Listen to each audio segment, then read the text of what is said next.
go to the next slide. Okay, so now coming on to the actual applications advice that we wanted to give you guys. I think one of the guys is gonna speak through the structure behind personal statements. I think this was gonna be Khadija. Sorry, I was muted again. With your personal statement, you have a strict character limit. So what I was always taught was to just do 3 to 4 paragraphs, and throughout actually the whole personal statement, please do mention yourself because it is your personal statement. So for the first paragraph, it's best to mention why you want to do the subject that you have chosen. Second paragraph, mention your work experience or skills that you have developed, which will help you in your degree. I know it's a bit hard because you guys don't really have summer schools, but you can always just mention that you attended a seminar like this, and that will still show that you've given up your time to towards the subject that you really want to study. For your third paragraph, keep this short, your hobbies and interests. And the last paragraph, literally just a sentence or two about what skills that you have. So like, for example, to conclude, I'm analytical, and just mention why this will make you a very good candidate to study your subject. Just quickly, if you want to go back to the structure slide, Raja, on the hobbies and interests one, specifically for Oxbridge personal statements, they care very, very little about this. Like I had a hobbies and interests section in my one, but it was more tailored to my application for my other 4 universities I was applying for. Like Oxbridge, they're notorious for literally not caring about that, and it's all just academic side of it. So if you're worried that, oh, I haven't got any hobbies or interests to talk about, I'm not a well-rounded person, they care more about how you do in your academic struggles at uni rather than your how many sports you play outside, or whether you're acting. Like they're more focused on how well you do in the degree. So don't worry about the hobbies and interests paragraph if you literally can't think of anything. And she also said something about the summer schools and stuff, like not running. Bear in mind that they're gonna be aware that when you're applying this, you are the like, not in like a bad way, but the COVID cohort essentially. You are gonna be they are gonna know and take it with. They're gonna know that you applied during this time, and so the considerations are going to be much greater for them. So I wouldn't worry about if you think, oh, I haven't got anything to write about. Things do come if you just sit down with yourself and think. They do eventually come to you. Cool. Roger, do you want to go to the next wanted slide? to add something. Yeah, go for it. Oh, sorry. Like with your hobbies and interests, for me, I like related it back to the degree because I knew I was applying for like the top unis, so I knew they didn't care that much, so I kept it really short. It was just like one sentence, like 1 or 2 sentences, but I always related it back to engineering so that they knew that I was really passionate about the degree. So I just want to say that. Yeah, that's really important. Just a quick question, could you give us an example of how you did that in the personal statement? I'd have to get my personal statement out. Can I do that? That's fine. No, don't worry about it. Don't No, I can give you an example. So this isn't to do with I remember my friend did this. This isn't an engineering one. This is a law application.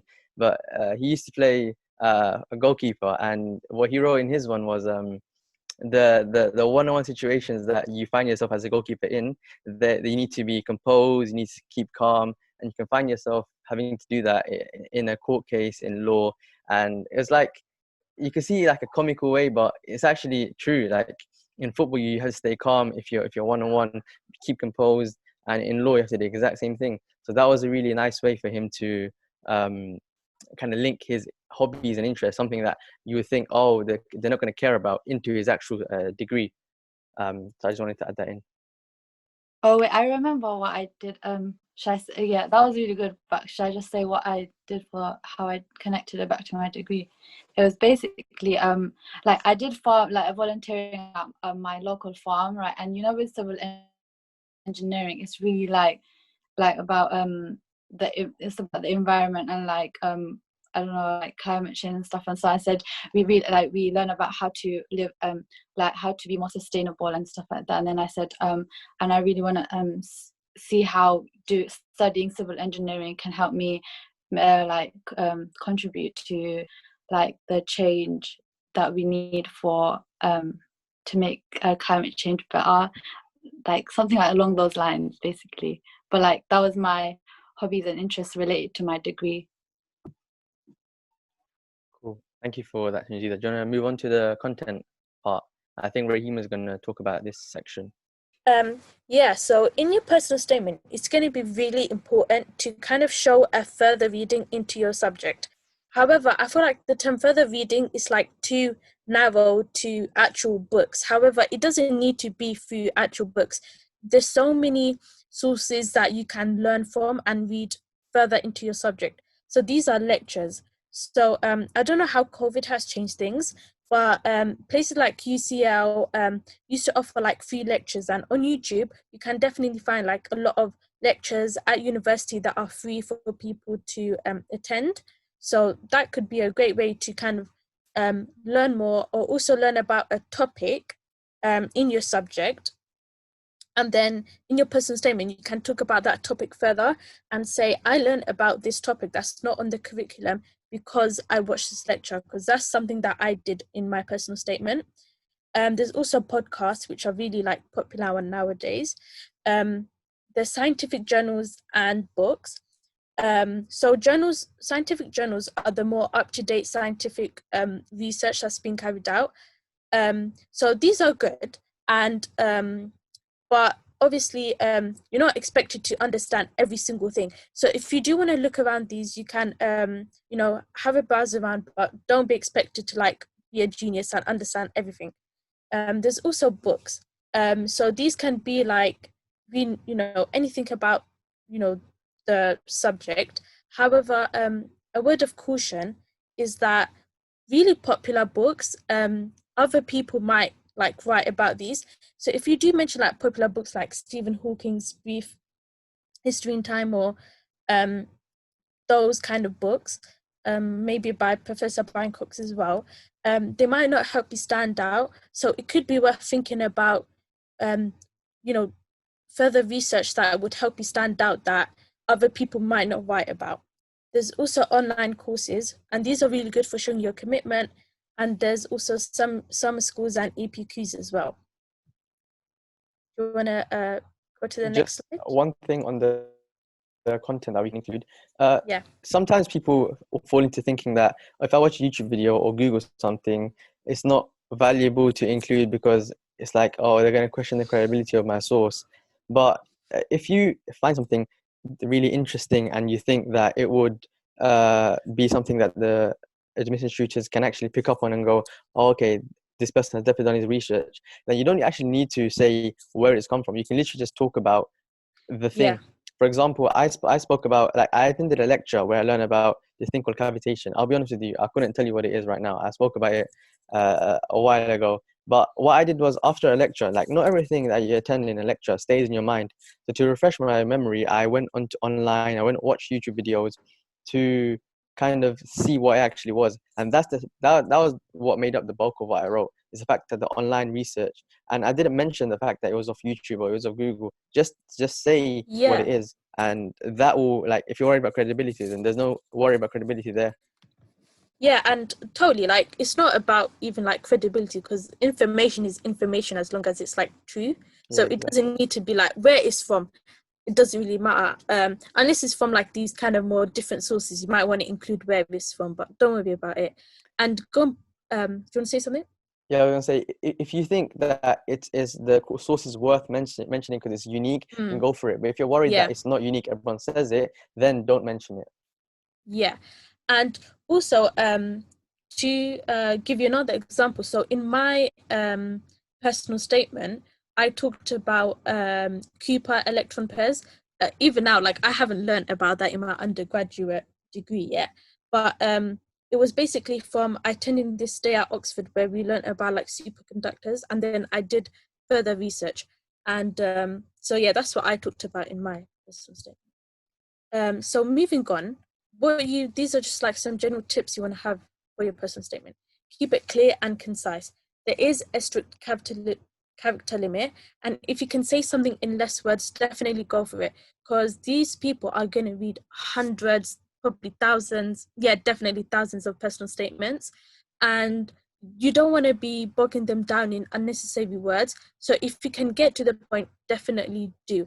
And to be honest, it'll probably make your personal statement stand out more, because a lot of people tend to be really elaborate and fancy in the wording, not or just add like unnecessary bulk words, and you really don't need to do this. Don't move to the next point. Just quickly on the word thing, what people will tend to do is they'll get a simple word, go on Google and type synonyms for this word, and literally use any fancy word that no one ever uses and include that. And if you think about it, these administrators, they're still human, right? They still speak in the way that we speak. They don't have their own set of words and language that is only reserved for them. So if you start using fancy words that no one ever uses, they're gonna be like, they're being pretentious and like disingenuous. These people aren't actually worthy students. They're just trying to act smart. So my advice is, if you want to change the word because you've used it again, that's fine, but don't try and use overly like weird words that no one uses. Essentially. And it will also help you with your character limit, because the character limit can be an issue, especially towards the end. Yeah, and I feel like with STEM subjects in particular, they care more about like examples to show that you did further reading and stuff like that. So you don't need to be too fancy with your wordings and stuff. So the next point is evidence of further research you did, and so that's kind of what I talked about before, and it can be on anything to do with your subject. And the main purpose of further reading is to show that you know what the subject is like. That's why university admission tutors even care about, the research you did, because they want to know that you did your research and you know what that subject is going to be like, and you are committed to learn that subject for 3 years, because they don't want to admit people that are going to drop out or fail, because then that's lost revenue for them. Next point. And also make sure your personal statement is like genuinely personal, and make sure it also reflects who you are as a person, because you don't want to portray this false version of yourself, especially if you have interviews. But stay true to yourself and stay true to your character, and always talk about yourself, what you learn. And it's easy to stray off topic and talk unnecessarily about things that might not help you and your personal statement. So stay sharp and sweet to the point. Don't go to the next point. And also, big thing, do not teach the academics about this subject.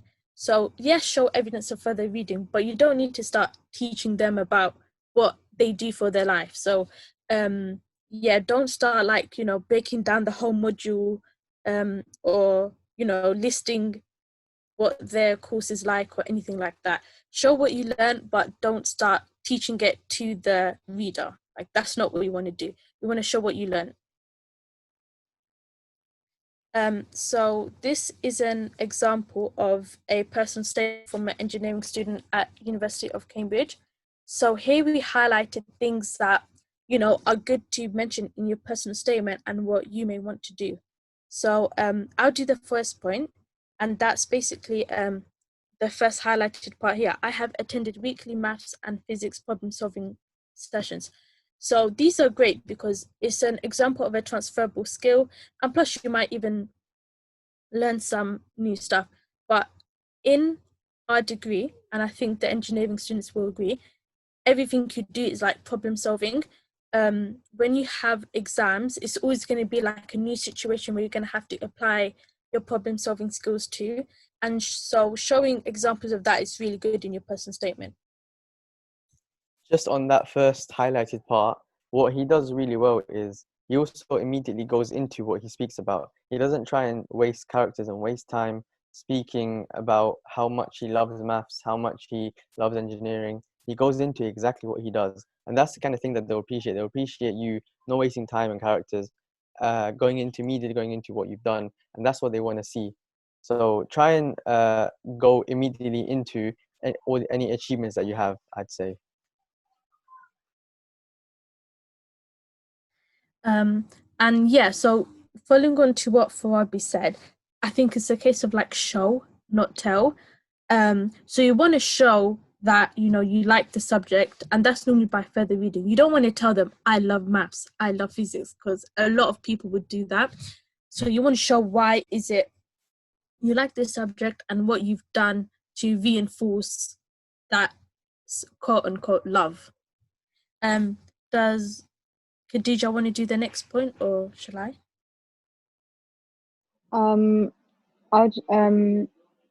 Yeah, hold on, just give me a second. The next point was, just give me 1 second. It's just my. Another example of what this person does well is he doesn't list what he's done, but he rather explains what he did and why it was useful to him. So in the National Cipher Challenge, he goes in to explain what he does. He could have easily done and fall into the trap of listing his Cipher Challenge, listing his Chemistry Challenge, listing his UKMT. Rather, he speaks about what he took away from them, what he achieved in them, and that's more valuable to an admissions tutor rather than seeing a list of everything that you've done. So try and incorporate that into any personal statements that you write. Cool. Roger, do you want to move on to the next personal statement slide? Okay, so there's a few more tips that we had that I think Rahima is going to continue speaking about. Yeah, so let me just unmute myself. So when writing your personal statement, you want to use your motivation for your degree as like a starting point. So and this is really good if you're struggling to have a start. So you want to think, why is it that you want to do this subject?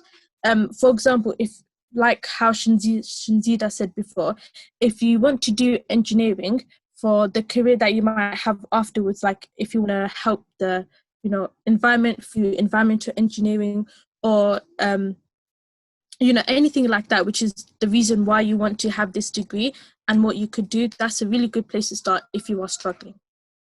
Next point, please. You could be questioned on your personal statement if you have an interview, so be prepared. So don't write about a book you haven't read, because if you are asked like what your thoughts on it were, you could be caught out. So try and make sure your personal statement doesn't have any lies or anything. This shouldn't be too much of an issue though. Just on the thing about being questioned in your PS, I was actually questioned my personal statement in my Oxford interview. They asked me, so I wrote about my unique experience. So unique is a summer school that I attended, and the interviewer who was interviewing me was actually one of the advisors on unique. So he saw that, and since he was part of it, he was like, oh, I'm definitely going to ask him. And so because it wasn't something that I was lying about, it was a genuine experience, I was able to speak about it. And I think that when you've really enjoyed an experience and written about it, it comes across naturally as if you're really engaged with it. And so that's just something that they'll just definitely. So try and include the stuff that you really enjoyed rather than trying to find stuff that sounds fancy. Does that make sense? Yeah, definitely. So just be real and don't have any lies, basically. And also try not to use cliches. And some examples are ever since I was little, because even though that could be the truth, it kind of implies that ever since a certain point in your time and from forward, then your entire existence has been devoted to this. And it kind of it kind of oversells. I don't know, but it's a cliche, and you're best off not using it. And also quotes, use them with caution. If a quote really works in your work, then include it. But a lot of people do this, so it might be worth not doing so. Do you want to move on?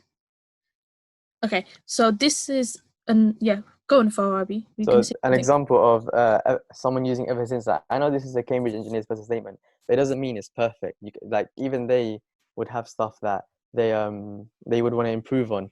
So this ever since I listen to talks such as Dr. Hort's, it makes it as if you from like it doesn't sound genuine. Essentially, what it is. Yeah.